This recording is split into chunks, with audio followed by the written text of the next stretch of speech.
चुंबकीय कंपास ने सदियों से नाविकों को दिशा ज्ञात करने में मदद की है। इस कंपास में चुंबकीय द्विध्रुव पृथ्वी के चुंबकीय क्षेत्र के प्रति प्रतिक्रिया करता है और कुछ इसी तरह एक विद्युत द्विध्रुव भी बाह्य विद्युत क्षेत्र में स्पष्ट रूप से प्रतिक्रिया करता है। आइए इसका विस्तार से अध्ययन करें।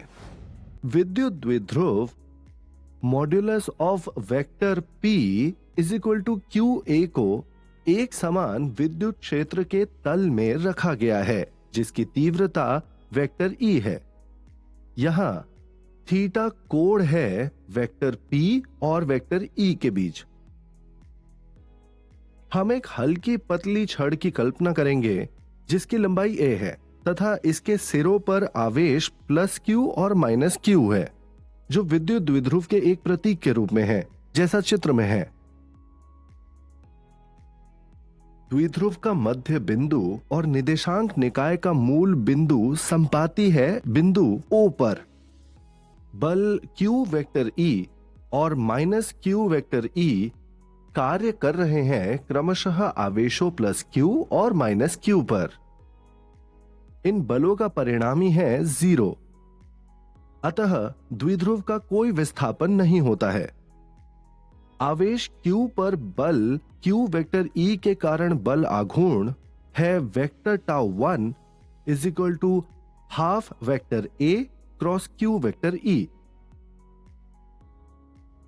इसी तरह आवेश -q पर बल आघूर्ण है vector τ2 is equal to minus half vector A cross -q vector E। इसीलिए vector τ2 is equal to half vector A cross q vector E। इन समीकरणों से हम द्विध्रुव पर कार्य करने वाले कुल बल आघूर्ण को प्राप्त करते हैं जो कि है vector τ is equal to vector τ1 plus vector τ2 जो कि समान है half q into vector A cross vector E plus half q into vector A cross vector E। अतः vector τ is equal to q vector A cross vector E। इसीलिए vector τ is equal to vector P cross vector E। ये बल आघूर्ण कोण theta को कम कर देता है जो द्विध्रुव वेक्टर P क्षेत्र वेक्टर E के साथ बनाता है और अंत में द्विध्रुव क्षेत्र की दिशा के अनुदिश स्थिर हो जाता है। ये एक समान विद्युत क्षेत्र में द्विध्रुव की सामान्य स्थिति होती है।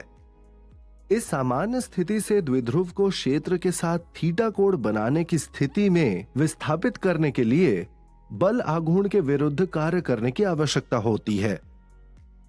ये कार्य द्विध्रुव में स्थितिज ऊर्जा के रूप में संचित हो जाती है।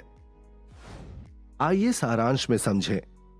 इस सत्र में हमने अध्ययन किया कि द्विध्रुव पर कार्य करने वाला बल आघूर्ण द्विध्रुव आघूर्ण सदिश P और विद्युत क्षेत्र सदिश E के क्रॉस गुणनफल द्वारा दिया जाता है।